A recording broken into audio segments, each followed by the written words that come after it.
അല്പം ദൈർഘ്യമുള്ളതാണ് വീഡിയോ. ആ ദൈർഘ്യം എന്തെങ്കിലും പറഞ്ഞ് വലിച്ചു നീട്ടുന്നതല്ല.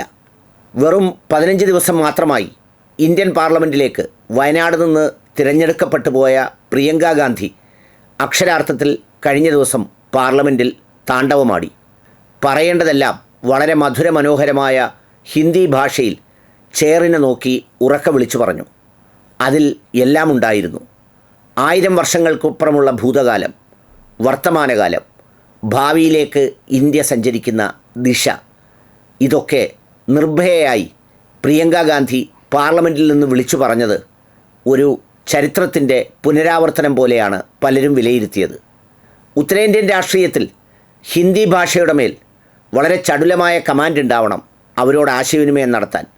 അതിൽ വൈകാരികമായ അംശങ്ങൾ ഉണ്ടാവണം.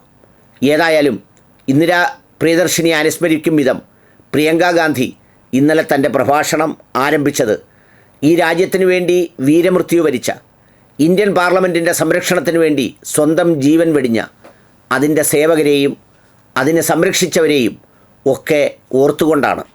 അവരുടെ വീരമൃത്യുവിന് സ്മരണാഞ്ജലി അർപ്പിച്ചുകൊണ്ടാണ്. ദേ ഇങ്ങനെ. सबसे पहले जो सुरक्षाकर्मी, जो जवान अफसर 13 दिसंबर को संसद की सुरक्षा के लिए शहीद हुए, उनके प्रति मैं श्रद्धांजलि व्यक्त करना चाहती हूँ. പിന്നീട് പ്രിയങ്ക ഗാന്ധി സംസാരിച്ചത് 1000 വർഷങ്ങളുടെ ഭൂതകാലത്തിലൂടെ സഞ്ചരിച്ചു വന്ന് രൂപപ്പെട്ട ഇന്ത്യയുടെ ആത്മാവിനെക്കുറിച്ചാണ്. ഇന്ത്യയിലെ ആശയവിനിമയത്തിൻ്റെ അടിസ്ഥാനമായി രൂപപ്പെട്ട ഇന്ത്യ എന്ന ആശയത്തിൽ വ്യത്യസ്ത മതങ്ങളുടെ, വേദങ്ങളുടെ, ഉപനിഷത്തുകളുടെ ഒക്കെ വളരെ അപൂർവമായ സമന്വയം അതിലുണ്ട് എന്ന് സൂചിപ്പിച്ച പ്രിയപ്പെട്ട പ്രിയങ്കാജി, ഇന്ത്യൻ സ്വാതന്ത്ര്യ സമരം നിർഭയത്വത്തിൻ്റെയും സത്യത്തിൻ്റെയും പോരാട്ടമായിരുന്നുവെന്നും ആ പോരാട്ടം ജനങ്ങൾ ഒന്നാകെ ഏറ്റെടുത്ത് ലോകത്തെ അമ്പരപ്പിച്ചതായിരുന്നുവെന്നും അവർ പറയുകയുണ്ടായി. സത്യത്തിലൂടെയും അഹിംസയിലൂടെയും പോരാടി നേടിയ സ്വാതന്ത്ര്യത്തിൻ്റെ വിജയത്തിൻ്റെ മാധുര്യം അത് ഇന്ത്യൻ ജനതയുടെ പാരമ്പര്യത്തിൻ്റെ ഭാഗമാണെന്ന് അഭിപ്രായപ്പെട്ട പ്രിയങ്ക, കർഷകർ, കൂലിപ്പണിക്കാർ, ഇൻ്റലക്ച്വൽസ് ഒക്കെ അടങ്ങുന്ന വലിയൊരു നിര പരസ്പരം ബന്ധപ്പെട്ടും ഒരുമിച്ച് തോളോട് തോൾ ചേർന്ന് പോരാടിയുമാണ് ആ സ്വാതന്ത്ര്യം യാഥാർത്ഥ്യമാക്കിയതെന്ന ഭൂതകാലവും ഓർമ്മിപ്പിച്ചു. ഈ സമരപോരാട്ടങ്ങളാകെ ഒരു ശബ്ദമായി മാറുകയും ആ ശബ്ദമായിരുന്നു ഇന്ത്യയുടെ ഭരണഘടനയെന്നും ആ ഭരണഘടന യഥാർത്ഥത്തിൽ ഈ ഭൂതകാലത്തിൻ്റെയും സ്വാതന്ത്ര്യ സമരത്തിൻ്റെയും ഒക്കെ ആകെത്തുകയായിരുന്നുവെന്നും അവർ അഭിപ്രായപ്പെടുകയുണ്ടായി. അതിനെക്കുറിച്ച് അവർ പറഞ്ഞത് ഇങ്ങനെയാണ്. महोदय, हजारों साल पुरानी हमारी देश की, धर्म की एक पुरानी परंपरा रही है. ये परंपरा संवाद, चर्चा की रही है. एक गौरवशाली परंपरा है जो दर्शन ग्रंथों में, वेदों में, उपनिषदों में दिखती है. वाद विवाद और संवाद की हमारी पुरानी संस्कृति है. अलग अलग धर्मों में भी, इस्लाम में, सूफियों में, बौद्ध धर्म में, जैन धर्म में, सिख धर्म में भी ये वाद संवाद, ये चर्चा बहस, इसकी संस्कृति रही है. इसी परंपरा से उभरा हमारा स्वतंत्रता संग्राम. हमारा स्वतंत्रता संग्राम विश्व में एक अनोखा संग्राम था, एक अनोखी लड़ाई थी जो अहिंसा और सत्य पर आधारित थी. ये वाद संवाद की जो परंपरा है, इसको इस संग्राम ने आगे कैसे बढ़ाया? क्योंकि ये जो संग्राम था, ये जो लड़ाई थी हमारी आज़ादी के लिए, एक बेहद लोकतांत्रिक लड़ाई थी. इसमें देश के किसान, देश के जवान, देश के मजदूर, देश के अधिवक्ता, देश के बुद्धिजीवी, चाहे किसी भी जाति के हो, चाहे किसी भी धर्म के हों, चाहे किसी भी भाषा को बोलते हों, सब इस स्वतंत्रता संग्राम में शामिल हुए. सब ने हमारे देश की आज़ादी की लड़ाई लड़ी.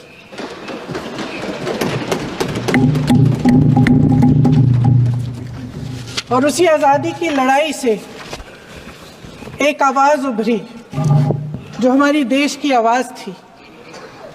वो आवाज़ ही आज हमारा संविधान है। साहस की आवाज़ थी, हमारी आज़ादी की आवाज़ थी, और उसी की गूंज ने हमारे संविधान को लिखा और बनाया। ये सिर्फ एक दस्तावेज नहीं है। बाबा साहेब अम्बेडकर, मौलाना आज़ाद जी, राजगोपालाचारी जी और जवाहरलाल नेहरू जी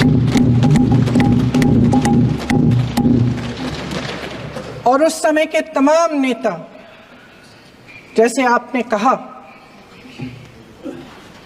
इस संविधान को बनाने की जो कार्य में सालों के लिए जुटे रहे।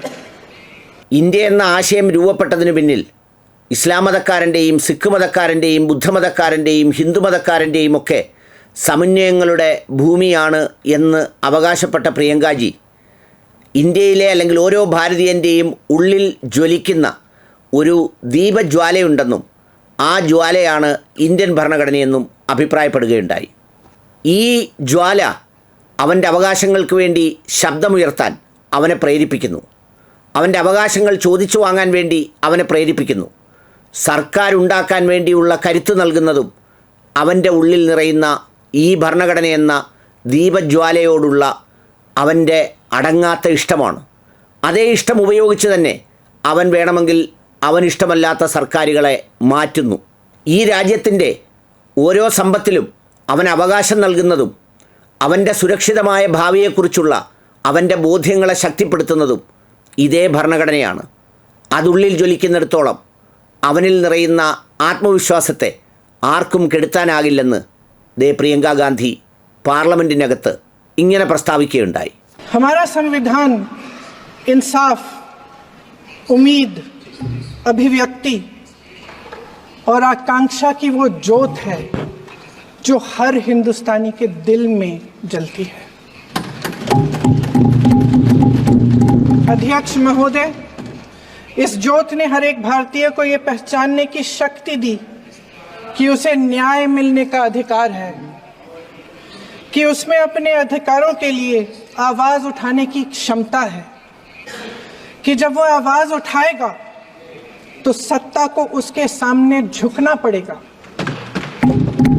इस संविधान ने हर एक देशवासी को ये अधिकार दिया कि वो सरकार बना भी सकता है और सरकार बदल भी सकता है।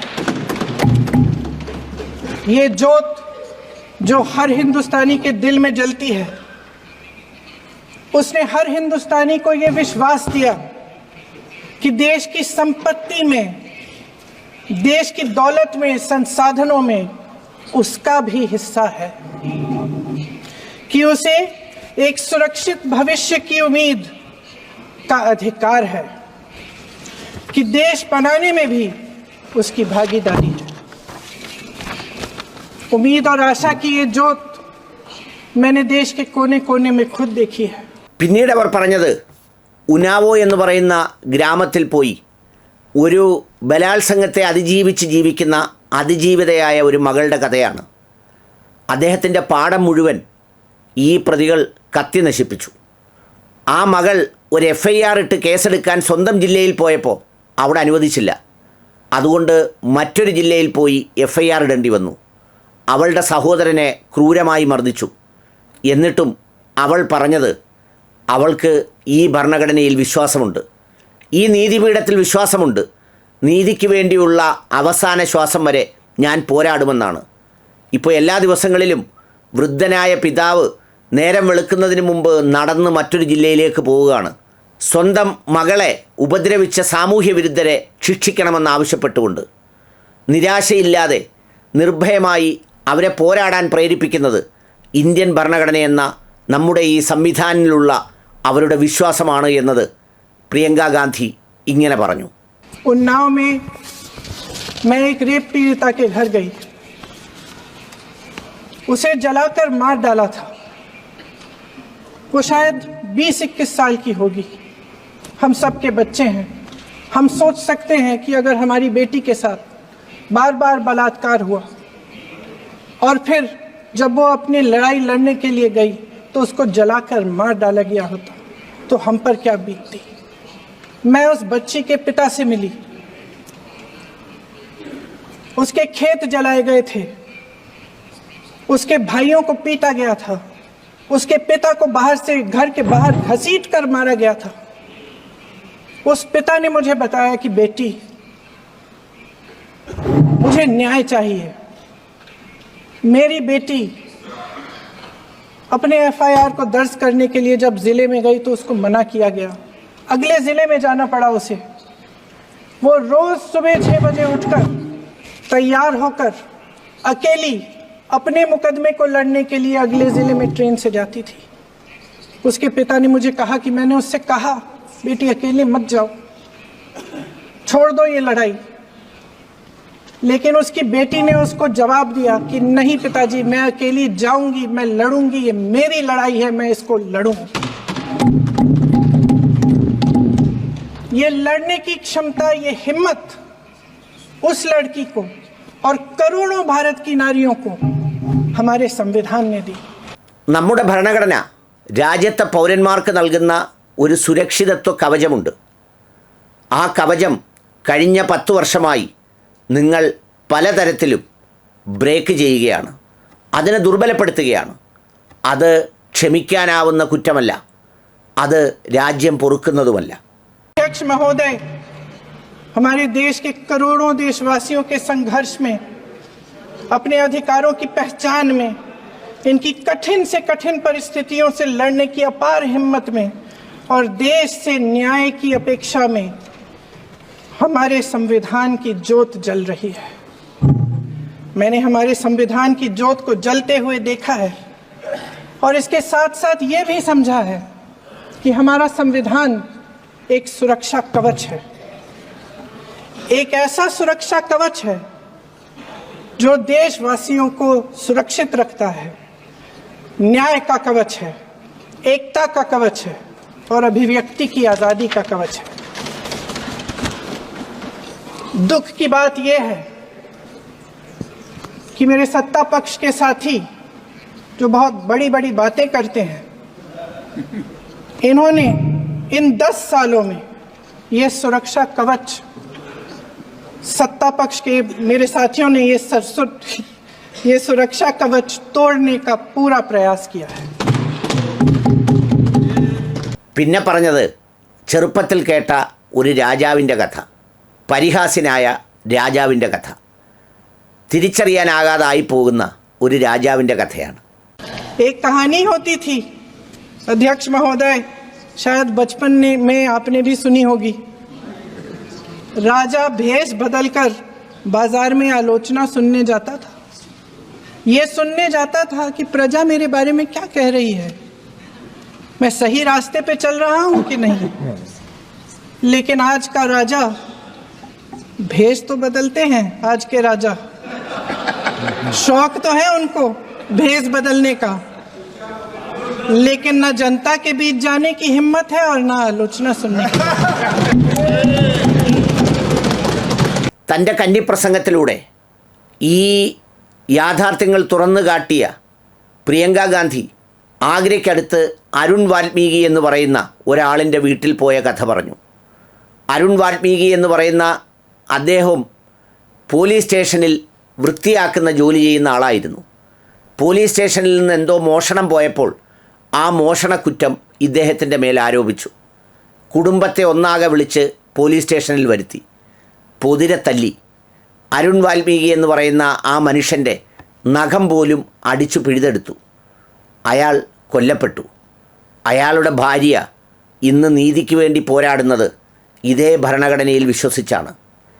ആ മക്കൾ ഒരു ഡോക്ടറായി കാണണമെന്ന് അച്ഛൻ ആഗ്രഹിച്ചിരുന്നുവെന്നും അതുകൊണ്ട് തന്നെ ഞാൻ വളർന്നൊരു ഡോക്ടറാകുമെന്നും ആ പിതാവ് നഷ്ടപ്പെട്ട മകൻ പറയുന്നതും ഈ ഭരണഘടന അവന് നൽകുന്ന, ഈ രാജ്യം അവന് നൽകുന്ന സുരക്ഷിതത്വ ബോധവും ആത്മവിശ്വാസവുമാണ്. അതിനെക്കുറിച്ചും അവർ പാർലമെൻറ്റിൽ വിവരിച്ചു. आगरा में मैं अरुण वाल्मीकि के घर गई. अरुण वाल्मीकि पुलिस स्टेशन में काम करता था, सफाई का काम करता था। आप सोच सकते हैं हमारी तरह उसका भी परिवार था, नई नई शादी हुई थी, 2-3 महीनों का बच्चा था। पुलिस स्टेशन में चोरी हो गई, चोरी का इल्जाम उस पर लगाया गया, उसके पूरे परिवार को उठाकर पुलिस स्टेशन में ले गए। आप हंस रहे हैं, लेकिन ये गंभीर बात है, गंभीर बात। शर्म करो, शर्म। अरुण वाल्मीकि को पीट पीट के मार डाला, उसकी बीवी को पीटा, उसके पिता के नाखून निकाले, उसके पूरे परिवार को पीटा गया। जब मैं उस जवान महिला से मिलने गई जो अभी अभी विधवा हुई थी, तो उसने मुझे कहा कि दीदी हमें सिर्फ एक चीज चाहिए, हमें न्याय चाहिए और हम इस न्याय के लिए लड़ते रहेंगे चाहे कुछ भी हो जाए। ये हिम्मत उस महिला को हमारे संविधान ने दी।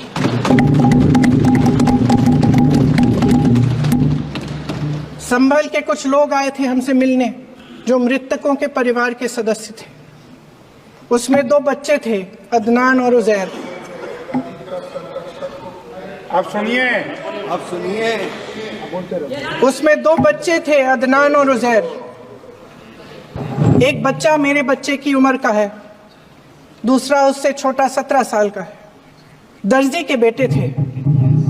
दर्जी का एक ही सपना था कि वो अपने बेटों को पढ़ाएगा लिखाएगा, एक बेटा डॉक्टर बनेगा, एक बेटा भी सफल होगा दूसरा बेटा भी अपने जीवन में सफल होगा। उनके पिताजी हर रोज उनको स्कूल छोड़ते थे। उस दिन भी स्कूल छोड़ने के बाद अपनी दुकान में चले गए। उन्हें पता नहीं था कि विवाद हो रहा है। उन्होंने भीड़ देखी, घर आने की कोशिश की तो पुलिस ने गोली से मार डाला। वो 17 साल का बच्चा अदनान मुझसे कहता है, वो 17 साल का बच्चा अदनान मुझसे कहता है कि मैं बड़ा होकर डॉक्टर बन के दिखाऊंगा, मैं अपने पिता का सपना साकार करूंगा। ये सपना, ये आशा उसके दिल में हमारे संविधान ने डाली। എല്ലാത്തിനും ജവഹർലാൽ നെഹ്റുവിനെ കുറിച്ച് പറയുന്ന മോഡിജിയുടെ പ്രസ്താവനകളെയും കണക്കറ്റ് പരിഹസിച്ചു പ്രിയങ്ക ഗാന്ധി. അന്നത്തെ കാലത്ത് ജവഹർലാൽ നെഹ്റു എന്ത് ചെയ്തു, അങ്ങനെ ചെയ്തോ, എന്താണ് ചെയ്യാതിരിക്കുന്നത് എന്നൊക്കെ ചോദിക്കുന്ന ബഹുമാന്യനായ പ്രധാനമന്ത്രി, അങ്ങ് പറയൂ, വർത്തമാന കാലഘട്ടത്തിൽ ഇന്നത്തെ കാലത്ത് അങ്ങ് എന്ത് ചെയ്തു, എന്താണ് ചെയ്യുന്നത്, അതല്ലേ പ്രസക്തമായത് എന്ന് പറഞ്ഞ് പരിഹസിക്കാനും പ്രിയങ്ക ഗാന്ധി മറന്നില്ല. आज संसद में बैठे हुए सत्ता पक्ष के मेरे साथी ज्यादा से ज्यादा अतीत की बातें करते हैं। 1900 किस में क्या हुआ, कब हुआ, नेहरू जी ने क्या किया। अरे वर्तमान की बात करिए, देश को बताइए आप क्या कर रहे हैं, आपकी जिम्मेदारी क्या है। कि सारी जिम्मेदारी जवाहरलाल नेहरू की है। വീണ്ടും കൃത്യമായ പദങ്ങൾ കൊണ്ട് പറഞ്ഞത് യഥാർത്ഥത്തിൽ യൂണിയൻ ഓഫ് ഇന്ത്യയുടെ സ്റ്റാറ്റ്യൂട്ടാണ് ഇന്ത്യൻ ഭരണഘടന. എന്ന് വെച്ചാൽ സ്റ്റേറ്റിൻ്റെ സംവിധാൻ, അല്ലാതെ സംഘികളുടെ ഭരണഘടനയല്ല സംവിധാൻ എന്ന് പ്രിയങ്ക ഗാന്ധി ദേ പറഞ്ഞത് ഇങ്ങനെ. कि भारत का संविधान संघ का विधान नहीं है। ഭരണഘടന ഒരു വാഗ്ദാനമാണ്, സാമൂഹികവും സാമ്പത്തികവും രാഷ്ട്രീയവുമായ നീതിയുടെ വാഗ്ദാനം. ആ നീതിയുടെ വാഗ്ദാനം നൽകുന്ന സുരക്ഷിതത്വ ബോധമുണ്ട്, സ്വാതന്ത്ര്യബോധമുണ്ട്. അത് സംരക്ഷിക്കപ്പെടേണ്ടതാണ്. യഥാർത്ഥത്തിൽ ഈ തെരഞ്ഞെടുപ്പിൻ്റെ ഫലം ഇങ്ങനെ ആയിരുന്നില്ലെങ്കിൽ ഈ ഭരണഘടന മാറ്റിമറിക്കപ്പെടുമായിരുന്നു. പക്ഷേ ഇന്ത്യയിലെ ജനങ്ങൾ ഒന്നാകെ പറഞ്ഞു, ഈ ഭരണഘടന മാറ്റാനുള്ളതല്ല, സംരക്ഷിക്കപ്പെടേണ്ടതാണ്. അതുകൊണ്ടാണ് ഈ ജനവിധി ലഭിച്ചതും ഈ ഭരണഘടന ഇപ്പോൾ ഇങ്ങനെ തുടരുന്നതും പ്രിയങ്ക പറഞ്ഞു. संविधान में सामाजिक, आर्थिक और राजनीतिक न्याय का वादा है। ये वादा एक सुरक्षा कवच है जिसको तोड़ने का काम शुरू हो चुका है। लैटरल एंट्री और निजीकरण के जरिए ये सरकार आरक्षण को कमजोर करने का काम कर रही है। अगर लोकसभा में ये नतीजे नहीं आए होते तो ये संविधान बदलने का काम भी शुरू कर लेते। सच्चाई ये है अध्यक्ष महोदय कि आज संविधान बार बार इसलिए कह रहे हैं क्योंकि इस चुनाव में इनको पता चल गया कि इस देश की जनता ही इस संविधान को सुरक्षित रखेगी, कि इस चुनाव में हारते जीतने से इन्हें एहसास हुआ कि ये संविधान बदलने की बात इस देश में नहीं चलेगी। आज जनता की मांग है कि जाति जनगणना हो। सत्ता पक्ष के मेरे साथी ने इसका जिक्र किया।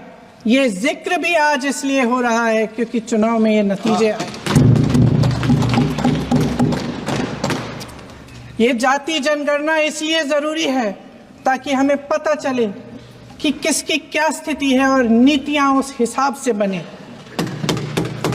പിന്നീട് കാസ്റ്റ് സെൻസസിനെ കുറിച്ച് പറഞ്ഞ പ്രിയങ്ക ഗാന്ധി പറഞ്ഞത്, കാസ്റ്റ് സെൻസസിനെ കുറിച്ച് പറയുമ്പോൾ പ്രധാനമന്ത്രി പറയുന്നത് ബഫല്ലോയെ മോഷ്ടിച്ചു കൊണ്ടുപോവുകയും മംഗല്യസൂത്രം മോഷ്ടിച്ചു കൊണ്ടുപോവുകയും പറയുന്ന മനുഷ്യരെക്കുറിച്ചുള്ള ധ്രുവീകരണത്തിൻ്റെ കഥയാണ്.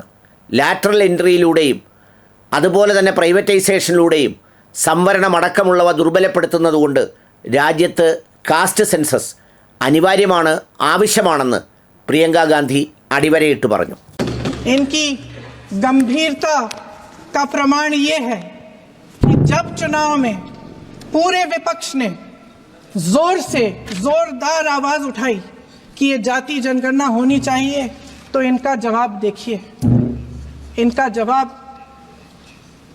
भैंस भाग भैंस चुरा लेंगे, मंगलसूत्र चुरा लेंगे, इनका ये जवाब था। ये गंभीरता है इनकी जाति जनगणना पर. പിന്നീട് അവർ പറഞ്ഞത് അദാനിയെക്കുറിച്ചാണ്. ഒരു മനുഷ്യന് വേണ്ടി മാത്രം എല്ലാം വിറ്റഴിക്കുന്ന മോഡി സർക്കാരിൻ്റെ കച്ചവടത്തെക്കുറിച്ച്. അത് ദേ ഇങ്ങനെ. देश देख रहा है कि एक व्यक्ति को बचाने के लिए 142 करोड़ देश की जनता को नकारा जा रहा है। सारे बिजनेस, सारे संसाधन, सारी दौलत, सारे मौके एक ही व्यक्ति को सौंपे जा रहे हैं।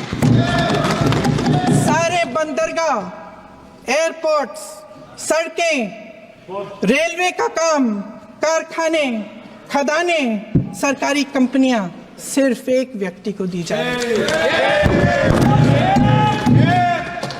जनता के मन में हमेशा ये विश्वास होता था कि अगर कुछ नहीं है तो संविधान हमारी सुरक्षा करेगा, मगर आज आम लोगों के बीच ये धारणा बनती चली जा रही है कि सरकार सिर्फ अडानी जी के मुनाफे के लिए चल रही है। देश में बहुत तेजी से गैर बराबरी बढ़ रही है। जो गरीब है वो और गरीब हो रहा है, जो अमीर है वो और अमीर हो रहा है। इस सरकार ने आर्थिक न्याय की भी सुरक्षा कवच तोड़ दिया है. ഇതിനിടയിൽ പ്രിയങ്ക ഗാന്ധി EVM മിഷനെയും കടന്നാക്രമിച്ചു. ബാലറ്റ് പേപ്പറിൽ തിരഞ്ഞെടുപ്പ് നടത്തണമെന്നും അപ്പോഴറിയാം പാലും വെള്ളവും എന്താണെന്ന്, അതിനു പകരം EVMനെ അല്ല ആശ്രയിക്കേണ്ടതെന്നും അവർക്ക് മറുപടി ഉണ്ടായിരുന്നു. आप भी बैलेट पे चुनाव कर लीजिए, आप भी बैलेट पे चुनाव कर लीजिए, दूध का दूध पानी का पानी हो जाएगा. പിന്നീട് അവർ പറഞ്ഞത് BJPയുടെ വാഷിംഗ് മെഷീനെ കുറിച്ചാണ്.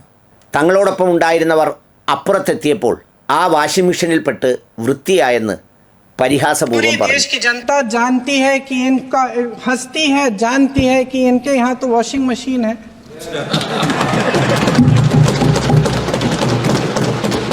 तो यहाँ से वहाँ जाता है, वो धुल जाता है. इस तरफ दाग, उस तरफ स्वच्छता. और मेरे कई ऐसे साथी हैं जो इस तरफ होते थे उस तरफ चले गए, मुझे दिख भी रहे हैं वॉशिंग मशीन में शायद धुल गए हैं. ഈ രാജ്യം എന്നും ഭീരുക്കളുടെ കയ്യിൽ, ദീർഘകാലം ഉണ്ടാവില്ല. ഭീരുക്കളായവർ സ്വയം ഭയന്ന് നശിക്കുകയുള്ളൂ. ധീരന്മാരുടേതാണ് ഈ രാജ്യം. അതുകൊണ്ട് തന്നെ ധീരതയോടെ ഇത് ഉയർന്നു വരിക തന്നെ ചെയ്യും. പ്രിയങ്കയുടെ വാക്കുകൾ. ये देश कायरों के हाथों में ज़्यादा देर तक कभी नहीं रहा है. ये देश उठेगा, ये देश लड़ेगा, सत्य मांगेगा, सत्यमेव जयते. പണ്ടുകാലത്ത് ബ്രിട്ടീഷുകാർ ഭരിച്ചിരുന്നപ്പോൾ ഇത്തരമൊരു ഭയത്തിൻ്റെ അന്തരീക്ഷം ഇന്ത്യയിലെ ജനതയുടെ ഉണ്ടായിരുന്നു. പക്ഷേ ആ ഭയത്തിൻ്റെ അന്തരീക്ഷത്തിലാണ് സാക്ഷാൽ മഹാത്മാഗാന്ധി എത്തി വളരെ നീതിയോടെയും സത്യത്തിലൂടെയും ഒരു സ്വാതന്ത്ര്യ സമരത്തിന് വഴിയൊരുക്കിയത്, ഒരു മുന്നേറ്റത്തിന് വഴിയൊരുക്കിയത്. പിന്നീട് കണ്ടത് ബ്രിട്ടീഷുകാർ ഭയപ്പെട്ടോടുന്നതാണ്. ആരാണോ ഭയം വളർത്തുന്നത് അവർ തന്നെ ഈ ഭയത്തിന് ഇരകളായിത്തീരും. ആരാണോ വിദ്വേഷം പടർത്തുന്നത് അവർ തന്നെ ഇതിൻ്റെ ഇരകളായി മാറുമെന്ന് പ്രിയങ്ക ഗാന്ധി പറഞ്ഞു. महोदय, मैं इस सदन को याद दिलाना चाहती हूँ कि ऐसा डर का माहौल देश में अंग्रेजों के राज में था. जब इस तरफ बैठे हुए गांधी की विचारधारा वाले लोग आज़ादी की लड़ाई लड़ रहे थे और उस तरफ वाली विचारधारा वाले लोग भय में रहकर अंग्रेजों के साथ साठ-गांठ कर रहे थे. लेकिन अध्यक्ष महोदय, भय का भी अपना स्वभाव होता है. भय फैलाने वाले हमेशा भय का खुद शिकार बन जाते हैं. ये प्रकृति का नियम है. आज इनकी भी यही हालत हो गई है. भय फैलाने के इतने आदी हो गए हैं कि खुद भय में रहने वाले हैं. चर्चा से डरते हैं, आलोचना से घबराते हैं. कई दिनों से हम मांग रहे हैं कि चर्चा करिए, लेकिन चर्चा करने की हिम्मत ही नहीं है.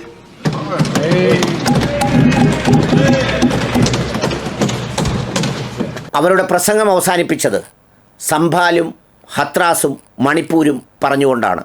അവിടുത്തെ ജനങ്ങളെ തകർക്കുന്ന കാഴ്ചകൾ പറഞ്ഞുകൊണ്ടാണ്. നീതി നിഷേധിക്കപ്പെടുന്നവരുടെ കാര്യം പറഞ്ഞുകൊണ്ടാണ്. അത് ഇങ്ങനെയായിരുന്നു. जहाँ भाईचारा और अपनापन होता था, जहाँ हमारे संविधान ने एकता का सुरक्षा कवच दिया था, वहाँ शक और घृणा के बीज बोए जा रहे हैं. एकता का सुरक्षा कवच तोड़ा जा रहा है. प्रधानमंत्री जी यहाँ सदन में संविधान की किताब को यूं माथे से लगाते हैं, लेकिन संभल में, हाथरस में, मणिपुर में जब न्याय की गुहार आती है, उठती है, तो उनके माथे पे शिकन तक नहीं आता.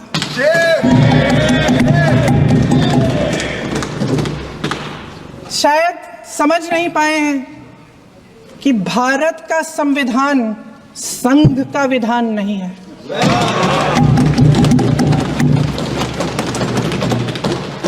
भारत के संविधान ने हमें एकता दी, हमें आपसी प्रेम दिया.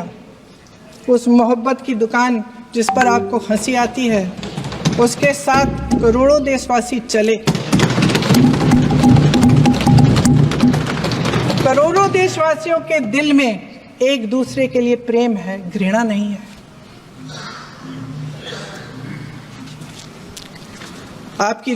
इनकी जो विभाजनकारी नीतियां हैं, उसका नतीजा हम रोज देखते हैं.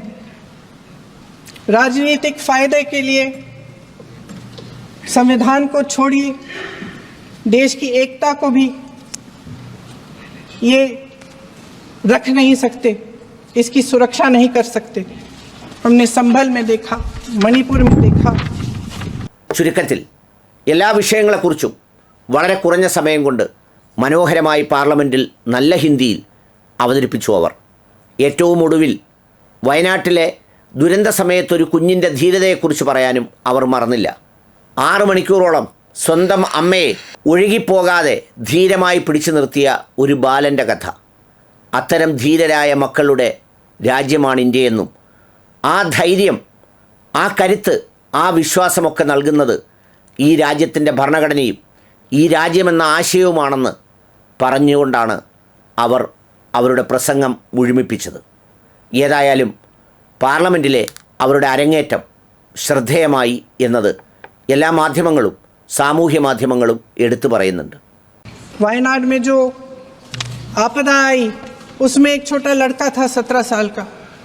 6 घंटों के लिए उसने अपनी माँ को बचाने की कोशिश की. 6 घंटों के लिए आप सोच सकते हैं कि अगर नदी की धारा बह रही है, नाराज है, आप अपनी माँ को पकड़े हो, 6 घंटों के लिए पकड़े रखते हो कि मेरी माँ बच जाएगी और अंत में वो माँ भी बह जाती है. उस लड़के का साहस, उन महिलाओं का साहस जो पीड़ित हैं लेकिन फिर भी अपनी लड़ाई लड़ रहे हैं, उन संभल के बच्चों का साहस जिनके पिताजी अभी अभी गुजर गए लेकिन फिर भी उनके सपनों को साकार करने की हिम्मत है, उनका साहस है, वो साहस इस संविधान ने दिया है.